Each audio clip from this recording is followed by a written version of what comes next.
नमस्कार. मी सावित्री ज्योतिबा फुले. ओळखलंच असेल तुम्ही मला.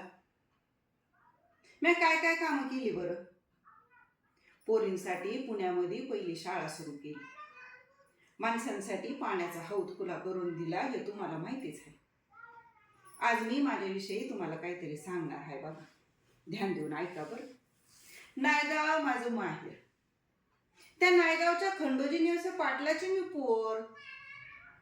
माझा बाप पाटील होता. समद्या पंचकृषीमध्ये त्याचा लय दरार. समधी माणसं घाबरायची माझ्या बाला. तेव्हा मी लहान होते. समधी माणसं माझा लाड करायची. घरातली माणसं लाड करायची, बाहेरची माणसं लाड करायची, माझा बाप माझा लाड करायचा, माझी आई बी माझा लाड करायची. आणि माझी आई तर माझा कसा लाड करायची म्हणून सांगू. ती अशी जात्यावर दळण दळायला बसली का नाही, ओव्यांमधून माझं नाव घ्यायची बघा. नायगावच्या चावडीला ग सोनियाचा ग दरवाजा, सोनियाचा ग दरवाजा ग जुन्या गादीवर नवराजा.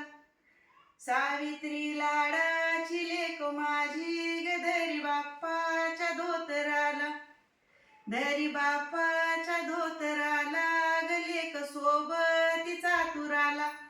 लय बरं वाटायचं मला. पण जशी का नाही मी मोठी व्हायला लागली का नाही, तसं आईनं माझ्या लावलं ना बापाच्या मागं टुमान. पुरीचं लगीन उरकून टाका, पुरीचं लगीन उरकून टाका. तेव्हा माझा बाप म्हणायचा कसा, माझी लेक लाखात एक आहे. मी माझ्या लेकीचं लगीन अशा आयऱ्या गायऱ्याशी लावून देणार नाही. जो कोणी समाज प्रबोधन करणार असेल, जो कोणी जग परिवर्तन करणार असेल, त्यालाच मी माझी लेक देणार आहे.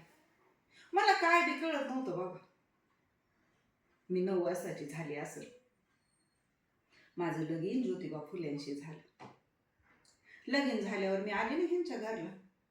आणि घरात येऊन बघते तर काय, हिकडून ठेवल्या ती पुस्तकं, हिकडून ठेवल्या ती पुस्तकं, समोरून ठेवल्या ती पुस्तकं, बाय मागून बी ठेवल्या ती पुस्तकं. या बाय म्हणलं, यो माणूस नुसतं पुस्तकं बिस्तकं खाते की काय. एक दिवस असं हे पुस्तकांच्या गिलक्यात बसलेलं आणि मला म्हणतात कसं, सावित्री आज गरिबांच्या पोरीबाळींची परिस्थिती खूप वाईट आहे. बुकामध्ये काय लिहिलंय हे त्यांना कळायला पाहिजे. मी पुरुष आहे सावित्री, मी स्त्रियांपर्यंत जाऊ शकत नाही. तू स्त्री आहेस सावित्री. तू स्वतः शिक्षण घे आणि स्त्रियांना मुलींना शिक्षण दे सावित्री. या बया म्हणलं, मला 10-12 भाकरी थापायला लावल्या असत्या तर मी अशा थपा थपा थपा थपा थापून दिल्या असत्या. शेतामधली कामं करायला लावली असती तर मी अशी पटापटा केली असती. घरामधली कामं सांगितली असती तर पटापटा केली असती. पण हे असलं लिवाय बिवायचं मला नाही जमायचं बाय. तेव्हा ते म्हणतात कसं, प्रयत्न कर सावित्री, प्रयत्न कर, तुला हे शक्य आहे. अगं आज शेतामध्ये एका दाण्यानं गाडून घेतलं नाही तर उभा कणीस निर्माण होणार नाही. आणि आज आपण दोघांनी या समाज प्रबोधनासाठी गाडून घेतलं नाही तर उद्या उभा समाज निर्माण होणार नाही सावित्री. मला काय बी कळत नव्हतं बघा. मी आपली घरातली कामं करण्यातच दंग होती. दिला ना मला यांनी आवाज, म्हण सावित्री इकडे ये. मी अशी बघत येतो, हातामध्ये काठी. घाबरले ना मी. हातामध्ये काठी, मला कशाला बोलवित येते. गेले बाई मी अशीच घाबरत घाबरत त्यांच्या मोरा अशी जाऊन उभा राहिले. तर मला म्हणतात, सावित्री ही माझ्या हातामध्ये काठी आहे. ही जमीन आपली पाठी आहे. या काठीनं मी या जमिनीवर लिहितो. त्यांनी हिकडून काठी फिरविली, हिकडून काठी फिरविली, काहीतरी लिहिलं बाय. आणि मला म्हणतात कसं, म्हणे याला या बे. म्हणलं मला हे असलं काही लिवाय बिवाय जमायचं नाही बाय. लय राग आलता त्यांना, संतापलेलं होतं. मला म्हणतात कसं, प्रयत्न कर सावित्री, प्रयत्न कर. सगळ्याच गोष्टी आपण आईच्या पोटातून शिकून येत नाही. तू प्रयत्न कर, तुला हे शक्य होईल. लय त्यांच्या जीवाची तगमग होत होती बाबा. पोरीबाईंना शिकावं अशी त्यांची लय इच्छा होती. मग काय, घेतली मी हातात काठी. इकडून काठी फिरवी ती, इकडून काठी फिरवी ती, पण काही जमाना. पण मी माघार घेतली नाही. पुण्यांदा काठी हातात घेतली, इकडून काठी फिरवी ती, तिकडून काठी फिरवी ती. 8 दिवस लागले मला शिकाय. मग मी आ शिकले, मग मी ऊ शिकले, मग हळूहळू समधी बाराखडी मला यायला लागली. ही पुस्तकातली अक्षरं अशी मोत्यासारखी दिसायला लागली मला. ही पुस्तकातली अक्षरं अशी फुलासारखी दिसायला लागली मला. ही पुस्तकातली अक्षरं अशी माझ्यासंग बोलायला लागली. आता मला लिवाय वाचायला यायला लागलं. लय गोड वाटायला लागलं बघा. ह्यांना माहिती आनंद झाला, मला लिवाय वाचायला यायला लागलं. एक दिवस असं हे कोणाच्या तरी लग्नाला गेलेलं होतं. मी माझी घरातली कामं करीत होती, पण लगेच आलं नाही हे परतून धान धान धान धान पाय आपटीत.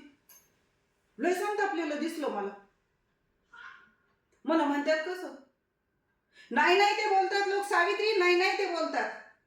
पोरीबाळींना शिकवायला निघालाय, धर्म बुडवायला निघालाय. सहन होत नाही सावित्री, आता सहन होत नाही, काहीतरी करायला पाहिजे. ह्यो असा तर आपल्याला अग्नी मी माझ्या स्वतःच्या डोळ्याने बघत होते. त्यांच्या डोळ्यातून आग बाहेर पडत होती, त्यांच्या हातातून आग बाहेर पडत होती, त्यांच्या पायातून आग बाहेर पडत होती. लय संतापलेलं होतं. आणि आता ते काहीतरी करणार. आणि त्या वेळेला त्यांनी पुण्यामध्ये भिडेवाड्यामध्ये मुलींसाठी पहिली शाळा काढली.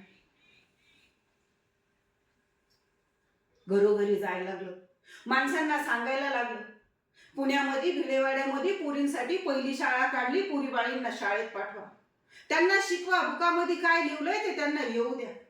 अरे जिच्या हाती पाळण्याची दोरी ती जगाचा उद्धार करी. पोरीबाळींना शिकवलं, बुकामध्ये काय लिहिलंय ते वाचायला आलं, तर पुढचं पाऊल कसं टाकायचं हे त्यांना कळत. समद्यासने सांगायला लागलं. आमची शाळा सुरू झाली. पहिल्या दिवशी 5च पोरी आल्या बघा. तेव्हा मला हे म्हणतात कसं, सावित्री एक जरी मुलगी आली तरी तिला तू शिकवायचंस. आमच्या दोघांचं काम हे असंच चालू होतं. आम्ही पोरींना शिकवत होतो. हळूहळू हळूहळू पोरींची संख्या वाढायला लागली. लय त्रास होत होता बघा, पण आम्ही माघार घेतली नाही, आम्ही खचलो नाही. आम्ही खंबीरपणे धीरानं तोंड दिलं आणि आज पोरीबाळींना शिकवलं. आज ही परिस्थिती बघते का नाही, तेव्हा लय बरं वाटतं.